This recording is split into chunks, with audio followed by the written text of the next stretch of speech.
보드로 푸는 성경의 맥과 흐름, 드디어 이제 마지막 요한계시록에 이르게 됐습니다. 우리가 7, 8년 전에 요한계시록을 전장전절을 43주에 걸쳐서 거의 1년 주일 5예배 때 쭉 깊이 제가 강의를 2번 했었죠. 2번.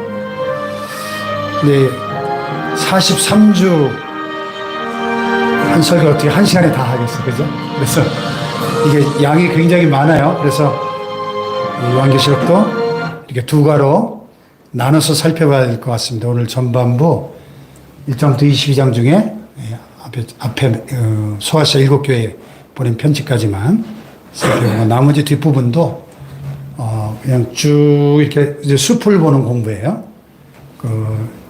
이 요한계시록을 역사, 지리, 문화적인 관점에서 보는 요한계시록을 우리가 한번 보고, 이제 앞으로 제가 이 요한계시록을 좀 다시 한번 업그레이드 해가지고 한번 처음부터 끝까지 한번 주일 오후 예배 때 이 마지막 이 종말의 때가 점점 종말의 징조들이 더 확연히 드러나고 있을 때에 계시록을 좀 다시 한번 연구할 필요가 있겠다 하는 생각을 하게 됩니다.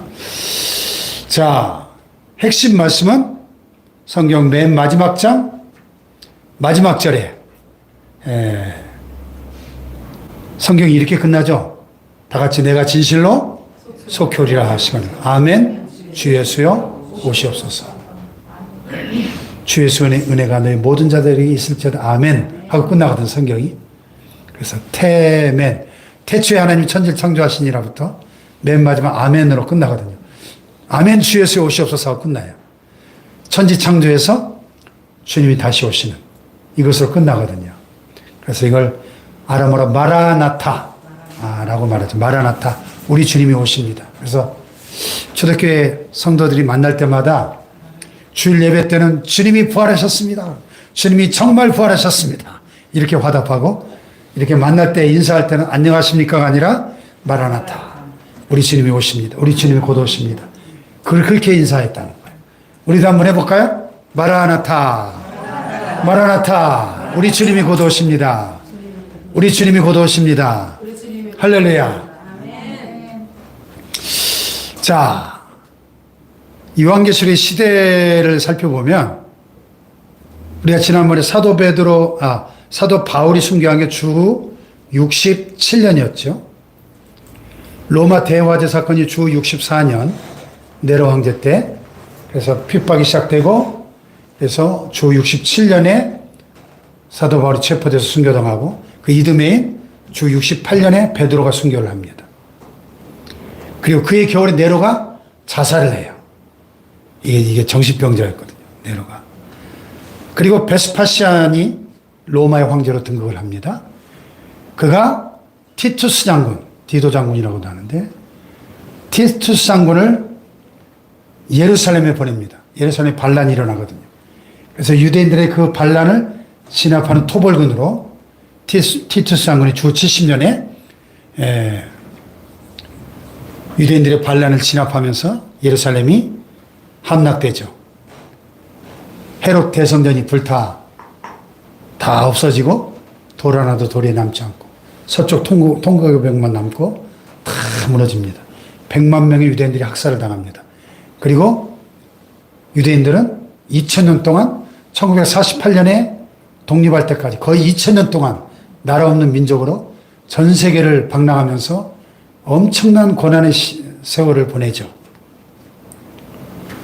그 베스파시안 황제가 79년에 죽고 그 티투스 장군이 로마의 황제로 즉위를 합니다. 근데 2년 만에 전염병으로 죽어요. 제가 지난번에 설교 때 이 티투스 장군의 그 모기 한 마리가 들어가가지고 맹행거리다 죽었다는 얘기 했잖아요. 예. 그리고 주 95년에 사도 요한이 밤모섬에 유배될 때 황제는 도미티안 황제가 주 81년부터 96년까지 통치하는데요. 도미티안 황제 때 사도 요한이 그 밤모섬에 유배를 당합니다. 그리고 거기서 요한계시록을 기록하게 되죠. 그리고 요한은 주 96년에 그 도미티안 황제가 암살당하고 특별 사면을 받아서 풀려나요. 그래서 반모섬 유배 상태에서 에베소로 와가지고 에베소에서 에베소 교회 감독을 하다가 주 100년경에 12제자 중에 유일하게 순교하지 않고 자연사한 제자가 됐어요. 굉장히 오래 살았죠. 거의 100살 가까이 요한은 살았던 것 같아요. 12제자 중에 예수님이 가장 사랑했던 제자죠. 예. 지리적으로 보면은 요한계시록의 중심이 되는 그리스 에게는 오늘날 그리스와 터키 사이에 있는 바다. 그 밑에는 지중해고요. 지중해는 여러분 아시고요. 터키와 그리스 사이에 있는 바다를 에게라고 하는 이따 지도로 한번 보여드릴게요. 거기에 섬이 3,000개가 있는데 그 중에 하나예요. 반모섬이. 터키의 쿠사다시, 에베소의 그 외항격인 항구인데 거기서 약 60km 서쪽으로, 그리스 아테네에서 한 250km 떨어진 섬인데 남북 길이가 한 16km, 또 동서의 길이가 약 10km. 작은 섬이 아니죠. 반모섬 그러면 그냥 조그마한 무인도 같은 섬으로 생각하는데 상당히 큰 섬이었던 것을 알 수 있습니다. 자, 이 성경에 나타난 숫자의 의미는 제가 지난번에도 성막 설교하면서 숫자의 의미들을 쭉 말씀을 드렸는데, 이원희 목사님이 푸는 이 숫자는 조금 강문호 목사님하고 좀 차이가 있긴 한데요.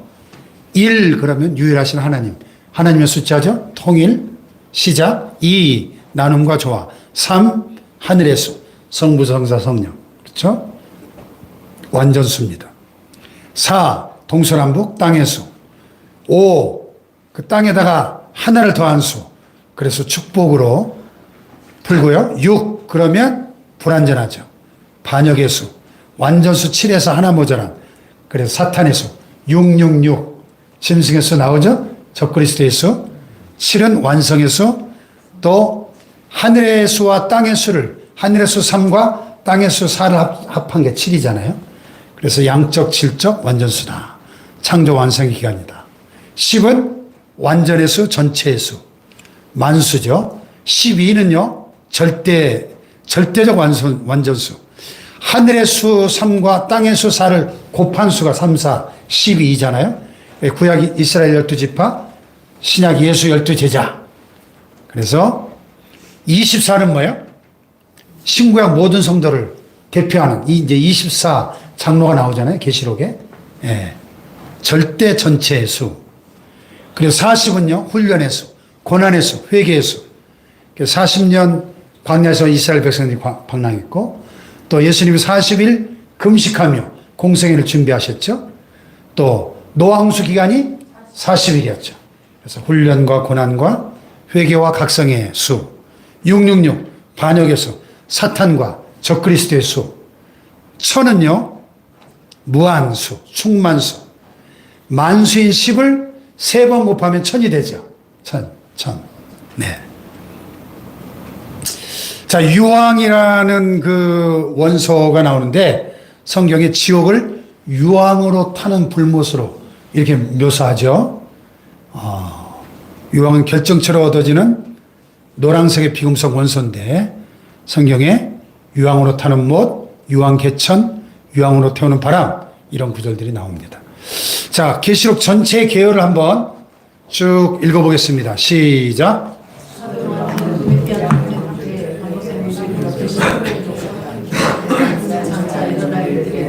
환상을 보았고 아시아 7교회에 편지하라는 사명을 받았다. 이 계시록을 써서 아시아 7교회에 보냈다. 그리고 장차 일어날 일들에 대해 먼저 하늘 보좌에 앉으신 하나님과 임봉된 두루마리 책에 임봉을 떼기에 합당한 어린 양 예수에 대한 음성을 듣는다. 이어 7인의 재앙 중 6째인 재앙과 인을 받은 14만 4천 명에 대한 환상을 본 후 마지막 7인의 재앙을 본다. 다음으로 7 나팔 재앙 중 6번째 나팔 재앙을 본 후 작은 책을 받아먹는 경험을 한 후에 두 증인과 마지막 7번째 나팔 재앙에 대한 환상을 본다. 7 나팔 재앙이 끝난 직후 하늘에서 큰 해를 옷 입은 여자의 환상과 일곱 머리와 열 뿔 가진 큰 붉은 용을 보고 그 용과 천사장 미가엘이 하늘에서 싸운 후 용이 패 땅으로 쫓기는 환상을 본다. 이어 어린 양의 승리에 대한 음성을 들었다. 그리고 바다와 땅에서 나온 두 짐승과 14만 4천 명이 새 노래를 부르는 모습과 새 천사의 외침과 구원받은 성도들이 노래하는 모습을 본다. 마지막 일곱 대접 재앙이 일어나고 큰 음녀와 바벨론의 멸망, 어린 양의 혼인잔치와 백마를 탄 자와의 전쟁에 대한 환상을 본다. 그리고 마침내 천년왕국 후 사탄이 멸망을 당하고 최후의 심판이 이루어진다. 그 후에 새하늘과 새 땅과 새 예루살렘을 보고 마지막 재림에 대한 경고를 듣는다. 이 계시록이 굉장히 복잡하고 심오한데 이 계시록 전체의 이 숲을 한번 쭉 이렇게 볼 필요가 있습니다. 오늘 1장부터 3장까지만 살펴볼게요. 계시록에 대해서 저자와 시기에 대해서 장소, 수신자, 계시록의 여러 가지 해석의 입장, 사도 요한의 사명. 자, 요한계시록의 저자는 사도 요한으로 1장 1절에 명시되어 있고요. 기록 시기와 장소는 아까 말씀드린 것처럼 로마의 도미티안 황제 때 반모섬에서 또 핵심 내용은 한마디로 장차 일어날 일에 대해서 예언이죠. 예언. 수신자는 아시아에 있는 일곱 교회. 자, 저도 아직 못 가본 곳인데 지난 성수신라 때 여기를 꼭 가보고 싶었는데 1인당 50만 원씩 더 내야 된다 그래가지고 다들 반대해서 못 갔어요. 이렇게 생긴 곳입니다. 꽤 큰 섬이죠. 집들도 많고. 근데 사도 요한 당시에는 무인도였습니다. 죄수들을 유배시키던. 네. 오늘날 그리스 영토에 속한 파트모스로 불리우는 반모섬을 영어로 페트모스라고 하거든요. 페트모스. 그리스 파트모스의 반모섬의 오늘날 모습입니다.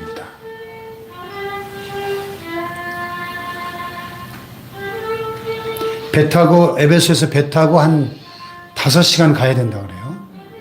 그러니까 왔다 갔다 배만 10시간을 타야 되니까 하루 일정이 그냥 통째로 여기에 할당이 돼야 되니까 우리 일행들이 별로 원치 않더라고요. 난 여기를 꼭 가보고 싶었는데 요한계시록에 기록된 그 역사적 장소를 가보고 싶었는데 다음에 또 기회가 오겠죠. 오늘날 모습이 이렇습니다. 오늘 참 보기에 그 아름다워 보이는 섬인데 2000년 전에는 죄수들을 유배시키던 유배지였습니다. 그 반모섬에 있는 계시동굴, 그 사도 요한이 요한계시를 기록한 그곳이 이렇게 계시동굴 기념교회가 저곳을 꼭 가봐야 되겠죠? 반모섬을 가면 계시록에 기록된 곳.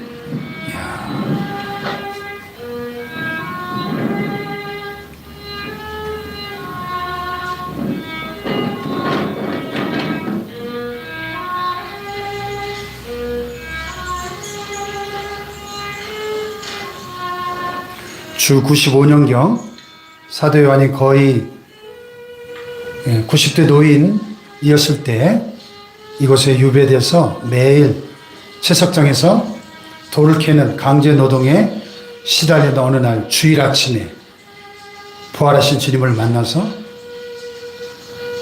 장차 일어날 일에 대한 환상과 계시를 바로 이곳에서 기록했다. 그래서 반모섬 계시동굴 기념 예배당이 그 동굴 속에 이렇게 지금 세워져 있습니다. 반모섬 계시동굴. 그리고 요한이 받은 계시를 지금 대필하고 있는 브로고로 집사의 모습을 모자이크로 표현한 성화입니다. 자, 계시록의 중요한 네 가지 해석 입장이 있는데요. 첫째는 이제 불가지론자들 입장은 완전 허구다. 이건 소설을 쓰시네 하는데 소설이다. 신화다. 두 번째는 알레고리다, 풍유다, 비유다, 비유. 이거는 이 자유주의 신학자들의 입장이고요. 세 번째는 이건 역사다, 실제 역사. 이미 교회 초창기 역사 속에서 다 이루어진 역사를 기록한 거다. 또는 과거의 역사부터 사도 요한 때부터 세상 끝날까지 역사, 인류 역사 전체를 보여주는 것이다. 이런 입장이 있고요. 이제 우리가 채택한 입장은 예언이다. 계시록 4장 이후부터는 아직 성취되지 않은 미래의 사건을 예언한 것이다. 예언서로 보는 견해가 가장 설득력이 있죠. 예. 왜냐하면 계시록 자체가 장차 반드시 속히될 일을 기록하라고.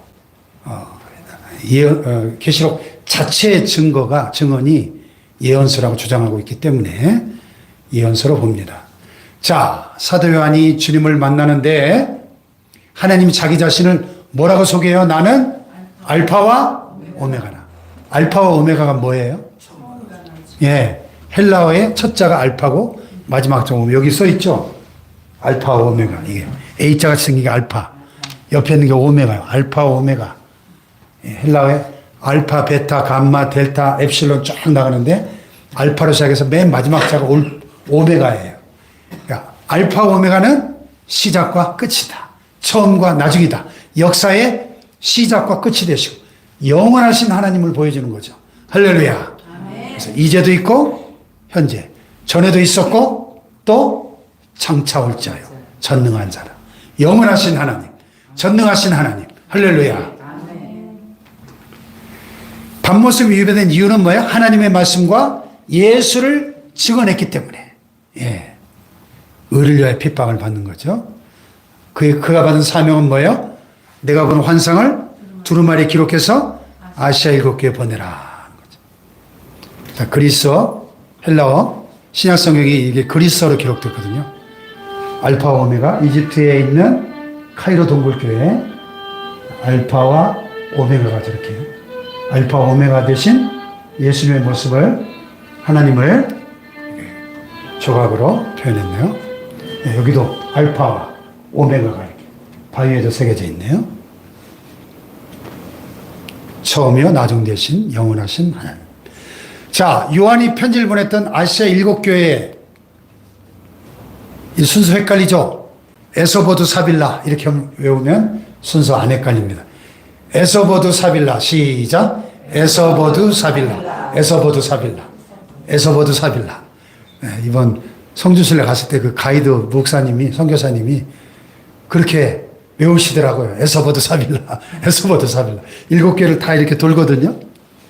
네, 에베소, 서문화, 보가모, 두아디라, 사대, 빌라델베, 라오디게아. 서문화 교회만 안 가고 다 가봤어요. 7개 중에 6개를. 근데 보면 크게 편지가 세 부분으로 되어 있어.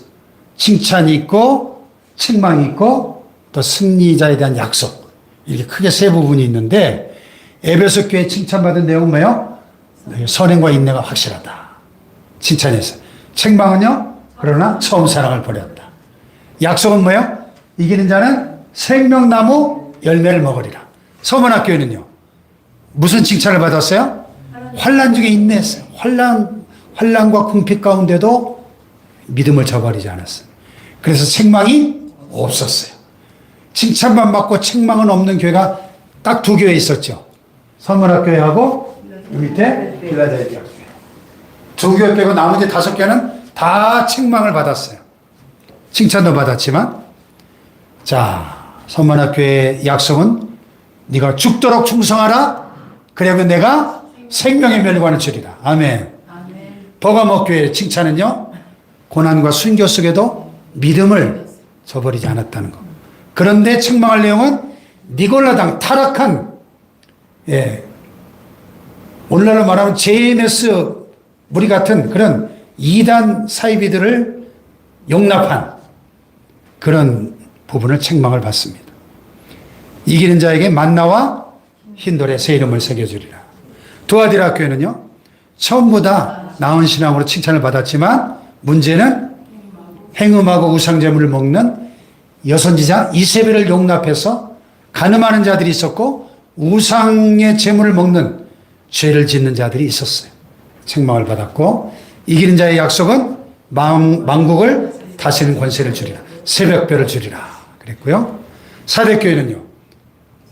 예, 소수의 아주 적은 무리의 순결한 자들, 흰옷을 입고 다니는 소수의 순결한 자가 있었는데 그러나 네가 살았다는 이름을 가졌으나 실상은 죽은 자라고 하는 엄중한 책망을 들었죠. 예, 형식주의. 신앙의 형식주의. 이기는 자에게는 내가 흰옷을 입고 다니게 해주겠다. 생명책에 이름을 지우지 않겠다. 이렇게 약속하셨습니다. 빌라델비아 교회는요. 가난하고 작은 교회, 작은 능력을 가지고도 주님의 약속을 지킴으로 순종함으로 칭찬을 받았고 그래서 책망은 없어요. 서머나교회와 빌라델비아 교회의 공통점이 뭘까요? 작은 교회였어요. 핍박받는 교회였어요. 가난한 교회였어요. 주님의 관점과 세상의 관점이 다르다. 네. 교회 크기와 예배당 사이즈와 교인 숫자와 재정으로 보면 아마 에베소 교회나 라우디게아 교회가 1등, 2등을 다퉜을 거예요. 그런데 에베소 교회는 처음 사랑을 버렸다고 주님의 호된 책망을 받았고 라우디게아 교회 같은 경우는 제일 부자 교회였던 것 같은데 칭찬은 하나도 없고 책망만 내가 너를 토해버리겠다. 뜨겁지도 않고 차지도 않냐. 내가 너를 내 입에서 토해버리겠다. 가장 무서운 책망을 받았어요. 여러분 사람들이 보는 관점과 주님이 보는 관점이 달라요. 아멘. 서문학교의 빌라델비아 교회 가난하고 궁핍하고 작은 교회였습니다.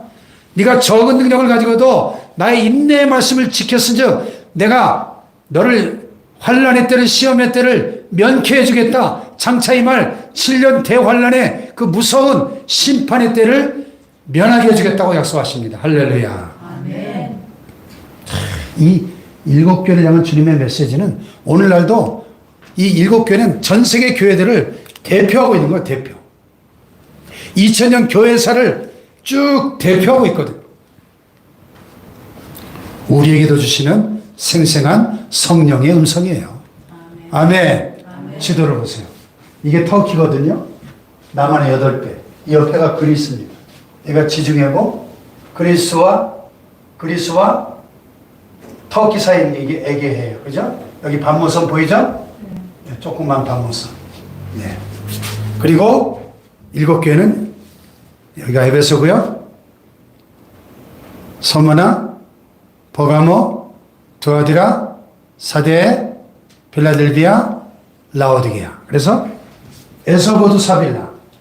그래서 이 요한계시록을 딱 두루마리를 기록한 요한계시록을 가지고 이걸 전달한 사람이 에베소부터 시작해서 에베소, 서머나, 버감 북쪽으로 갔다가 동쪽으로 두아디라, 남쪽으로 사데, 동남쪽으로 빌라델비아, 라오디게아 이렇게 순환 도로가 나 있었거든요.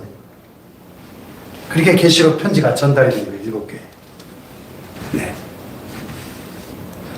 그래서 이렇게 성지순례를 가면 이 7개를 다 도는데 다 그 교회에 흔적들이 있는데 서문학교에만 교회 흔적이 없어요. 그래서 서문학교는 패싱했어요. 폴리캅 기념교회가 있긴 한데 그게 서문학교회 유적은 아니니까 그냥 서문화는 통과하고 나머지 6개는 우리가 다 들러보았습니다. 자, 에베소 교회에 나타나신 예수님의 모습은 오른손에 7별을 붙잡고 7 금초대사를 거니시는 분으로 7별은 뭐예요? 7개의 사자들, 죄종들. 7 금초대는요 7 교회를 상징하죠. 그러니까 그 7 교회의 사이를 다니시면서 7별을 붙잡고 있는 교회를 감찰하고 계시는 주님을 보여주고 있는 거죠. 권면은 뭐야? 너희 처음 사랑을 버렸다고 책망하시면서 뭐라고 권면하셨죠? 어디서 떨어졌는지를 생각하고 회개하여 처음 행위를 가져라. 회개. 할렐루야. 아멘. 오늘 저와 여러분에게도 회개가 요구되고 있는 줄로 믿습니다. 아멘. 처음 행위를 가져라. 자, 터키는 에베소는 우리가 지금 여러 번 이렇게 중첩되긴 하네요. 다시 한번 가볼까요? 에베소. 고대 로마의 최대 유적지가 있는 곳. 예. 고대 로마 제국 도시들 가운데 로마 다음으로 두 번째로 큰 제2의 도시였던 고대 세계 7대 불가사이라고 하는 아르테미스 여신의 신전이 있었던 도시, 그리고 그 도시의 흔적들이 이렇게 돌무더기로만 남아있지만 이 에베소가 얼마나 번창하던 도시였나를 잘 보여주는 에페수스라고 불러요. 오늘날 에베소의 유적지 모습들입니다.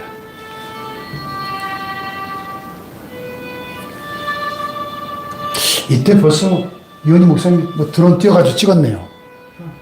저 최근에 드론 또 찍기 시작하셨다는 줄 알았더니 이때부터 벌써 드론으로 항공 촬영까지 하셨네요. 참 대단하십니다.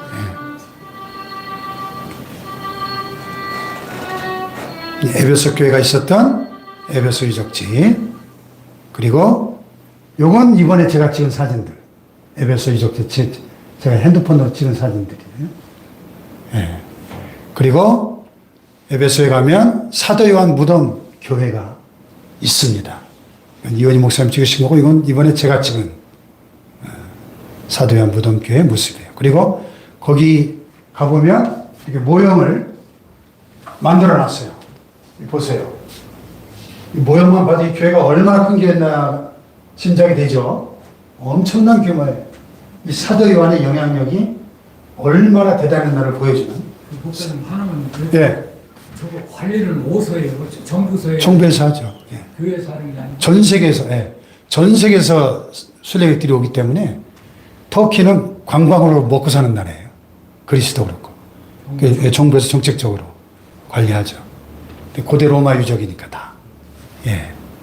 어마어마하죠. 사도 요한의 영향력을 볼 수 있는 유적입니다. 그 다음에 서문학교는 몰약이란 뜻인데, 몰약은 그 시체에 바르는 방부제잖아요. 그 고난받는 교회였어요. 거기에 나타난 예수님 모습은 처음이며 마지막이요, 죽었다가 살아나신 분으로. 고난받는 교회니까 거기에 합당하게 고난받고 죽었다가 부활하신 모습으로 나타나는 거죠.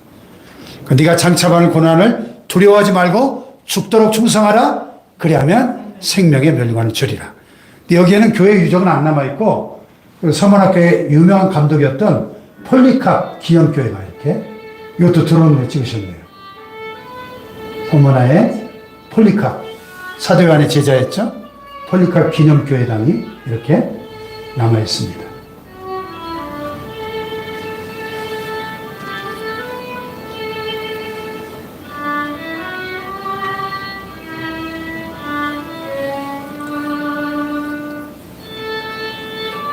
이 폴리캅은 사도 요한의 제자, 속사도라고 그래요. 속사도, 사도를 이어받은 속사도, 유명한 서문화의 감독이었는데 86세에 순교하거든요. 근데 얼마나 인품이 훌륭한 성자였던지 그 로마의 관리가 비록 그를 사형에 집행하는 집행관인데도 너무나 속으로 존경하니까 폴리캅을 살려주고 싶어가지고, 당신이 딱 한마디만 예수님을 모른다고 공개적으로 부인하면 내가 살려주겠습니다. 그랬더니 폴리캅이, 내가 지난 80년 넘게 주님을 섬겼는데 주님이 나를 한 번도 모른다고 하신 적이 없는데 내가 어찌 이제 와가지고 내 목숨 살겠다고 주님을 모른다고 하시느냐. 그래서 여기 이렇게 화형으로 숭배했어. 브레타 화형으로 86세. 그래서 그분을 기념하는 예배당이 이렇게 크게 세워져 있습니다. 서문에 있는 폴리캅 감독의 기념교회, 그리고 그의 순교 장면. 그 다음에 버가모 교회는요, 혼인이라는 의미인데 예수님이 이 교회에 나타날 때 좌우에 날선 검을 가지신 분으로 나타나. 왜 이렇게 나타났을까요? 좌우에 날선 검. 섬뜩하죠? 좌우에 날선 검. 이거 예리한 하나님의 말씀에 좌우에 날이선 검을 가진 모습으로 회개할 거리가 있는 교회거든요. 이 뒤에 나옵니다만, 그 버가모의 오늘날 모습. 터키에 있는 우리는 그냥 먼 발치서만 봤는데 이원희 목사님이 또 이렇게 케이블카까지 타고 그 신전 꼭대기까지 올라가셨나 봐요. 우리는 저 밑에서 그냥 유적만 보고 지나갔는데 케이블카까지 타고 올라가 보셨나 봐요. 먼 발치서 이렇게 예, 봤는데요. 저런 원형극장 유적도 남아 있고요.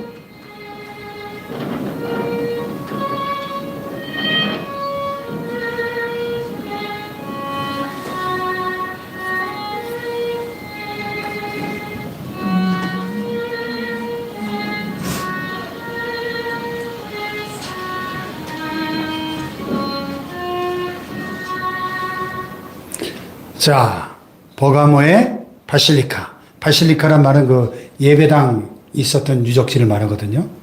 본래는 세라피스 신전, 이교도들의 그 이방신을 섬기던 신전이었던 것을 교회로 사용했다는 거예요. 초대교회 때.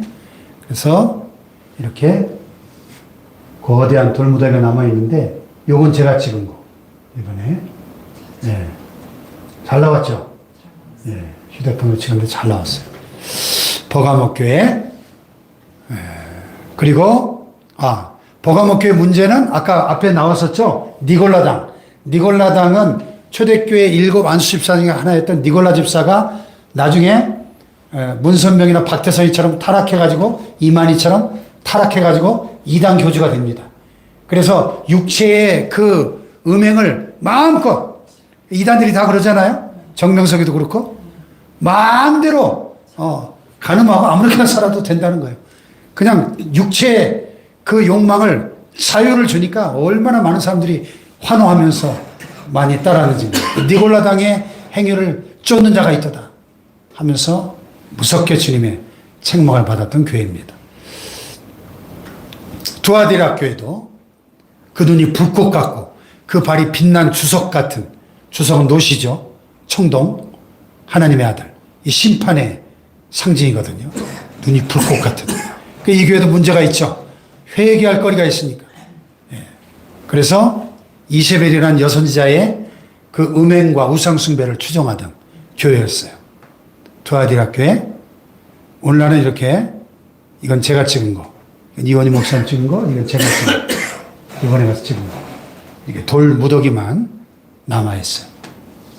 그러나 그 음행을 회개하지 않는 여선지 이세벨의 그 가르침을 따르는 두아디라 교회를 향해서 주님이 불꽃 같은 눈으로 감찰하시며 회개를 촉구하십니다.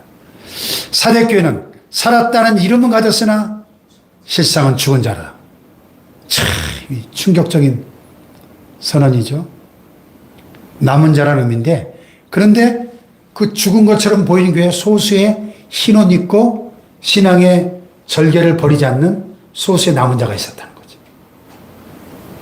그래서 네가 어떻게 받았고 들었는지 생각하고 지켜 회개하라. 회개하라.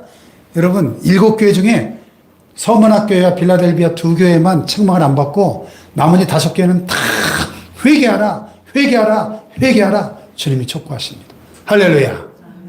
어쩌면 오늘 우리 한국교회도 이 주님의 회개하라의 음성을 들어야 하지 않을까요? 예. 2007년 평양 대부흥 100주년 기념대회 때 옥하는 목사님이 상암 월드컵 경기장에서 10만 명이 모인 성도들 앞에서 이 본문 가지고 설교하셨어요. 사대교회 본문 가지고. 한국교회가 사대교회처럼 살았다 하는 이름은 가졌으나 실상은 죽은 자가 아닌지 회개해야 된다고 막 눈물로 호소하시면서 설교했던 것을 기억합니다. 사대교회 터키에 있는, 이것도 이번에 우리가 가봤는데요. 이건 이원희 목사님이 찍으신 거고요.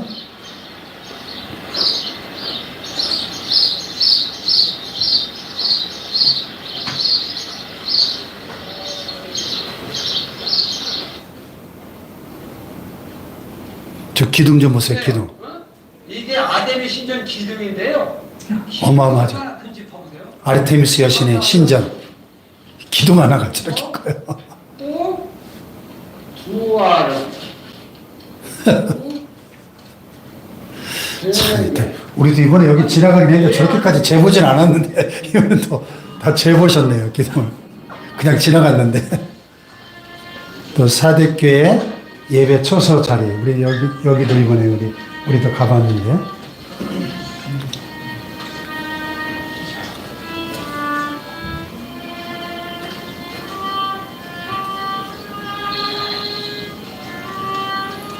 저렇게 거대한 아르테미스 신전 옆에 저렇게 예배당이 있었습니다.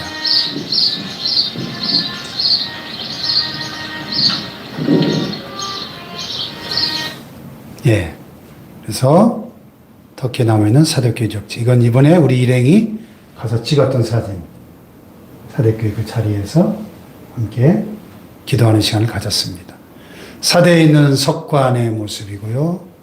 또 사대에 있는 회당과, 그 당시 회당과 연무관, 유적입니다.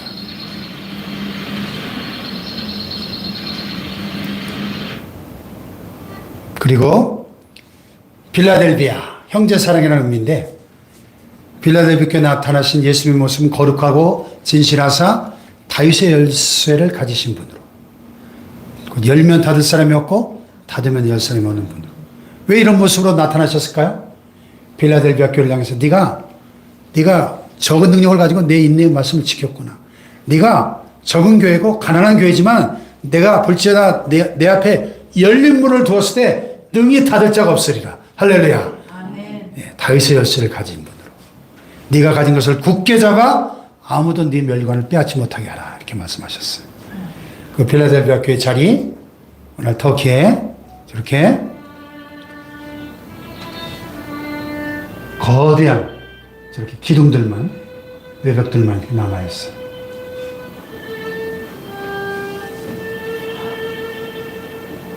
이 빌라델비아 교회 주신 약속이, 이기는 자에게 주신 약속이, 이기는 자는 내가 하나님의 기둥이 되게 하리니, 하나님의 교회 기둥이 되게 하리니 내가 다시는 나가지 아니하리라. 이 지역이요, 지진이 굉장히 많아가지고 지진이 나면 뛰쳐나가자. 일단 안전하려면 건물 밖으로 뛰쳐나가야 되잖아요. 그런데 가이드 설명에 따르면 이기는 자는 하나님 나라의 기둥이 되게 해주겠다. 다시는 나가지 아니하리라. 이 지진이 흔했던 그 지역의 특성을 반영한 약속의 말씀이었다고 합니다. 필라델피아 교회, 요거는 제가 찍은 사진. 잘 나왔죠? 이 앞에 있는 분이 누군가? 쇼를 거치거든요. 예? 어디서 많이 본 사람인데? 예. 사모님 아니에요? 맞아요. 자, 라오디가 교회. 예, 제일 문제 많은 교회. 현대교회를 가장 잘 대변하고 있는 교회. 부자교회. 나는 부자라 부여하여 부족한 것이 없다. 하지만 주님이 볼 때 너의 가난하고 벌거벗고 눈멀고 곤고하고 가련한 것을 알지 못하는구나 하고 무섭게 책망하셨던 그 교회. 뜨겁지도 않고 차지도 않아서 책망받았던 교회.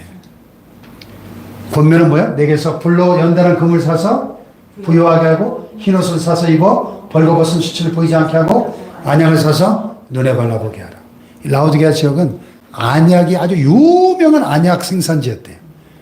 야, 네 눈에 너 영적 소경된 거 안약을 발라서 영안이 좀 열렸으면 좋겠다는 거죠.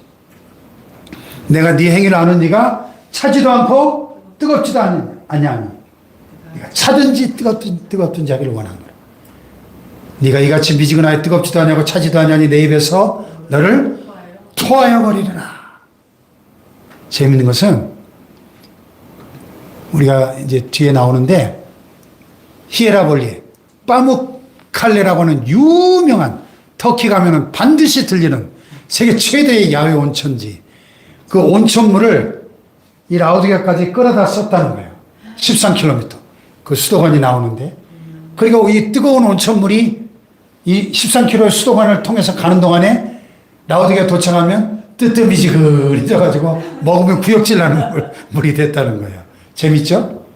그리고 골로새까지는 6km인데 골로새에서 냉수가 또 이렇게 수도관으로 냉수를 끌어다 썼는데 냉수도 처음에 시원했는데 6km 수도관 오다 보면 뜨뜻미지근해져가지고 먹기 싫은 물이 됐다는 거죠. 그 라오디게아의 모습. 터키에.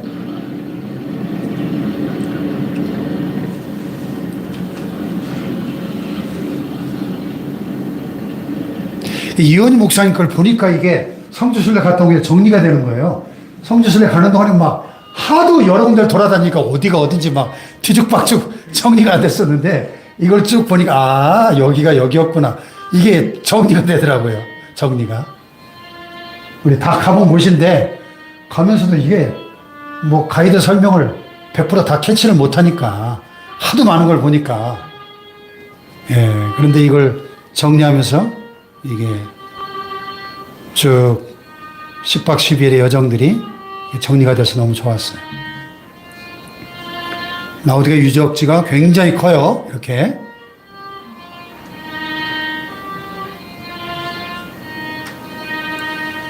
여기 이제 그 초대교회 주 4세기, 5세기 때까지 당시 교회들이 사용하던 예배당 터도 크게 남아있고, 라오디게아 교회. 그리고 이건 제가 찍은 거. 보세요. 그 벌써 1500년, 1600년 전에 그 예배당 터인데 어마어마하죠. 규모가. 남아있는 예배당 터가 말이죠. 또 라오디게아에서 바라본 히에라볼리. 그 빠뭇갈레 세계 최대의 야외 온천이 있던 히에라볼리가 저 멀리 보이고 있습니다.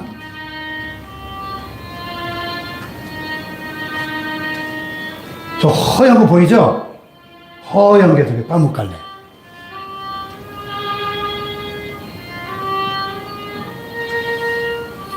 저 지붕 씌워놓은 자리가 그 라오디게아 교회 예배당 그 터 자리고요.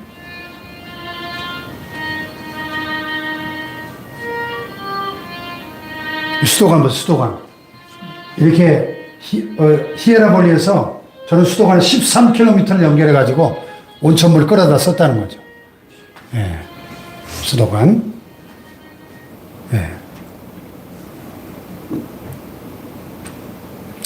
너희는 하나님과 재물을 겸하여 섬길 수 없느니라. 자, 라오디게아는 같이 시작. 라오디게아는 내게 너희 부시었지만 우리 부족하고 은하와 수질이 좋지 않아 뜨거운 물을 끌어왔으며 북쪽 리쿠스 계곡의 눈이 녹은 찬물을 골로새부터 끌어다 사용했다. 이런 배경 속에서 주님은 라오디게아 미지근한 신앙을 책망하며 뜨겁든지 차든지 분명한 신앙을 가지라고 권면하고 있다. 신앙은 세상과 적당히 타협하며 가는 길이 아니다. 믿음의 사람 오직 세상이 아닌 주님만을 선택하고 주님만을 바라보며 세상을 사는 자들이다. 할렐루야.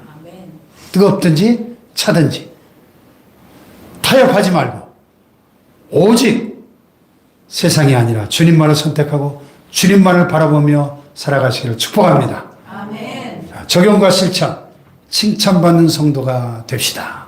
사도 요한이 시작. 사도 요한이 지도를 보낸 아시아 지대교회는 칭찬받는 교회가 있고 칭찬받는 교회가 있는 반면 남바서디 다섯개 교회는 칭찬받는 함께 받았다. 우리는 하나님 앞에서 어떤 자들인가? 우리의 신앙 대부분은 칭찬과 책망을 함께 받으며 사는 자들이다. 아시아 7교회를 보면서 개인적으로 책망은 줄이고 칭찬받는 신앙을 위해 항상 자신의 신앙을 점검해보자. 우리 축복교회가 주님께 정말 칭찬만 받는 교회 되기를 원합니다. 서문학 교회처럼 빌라델비아 교회처럼. 할렐루야.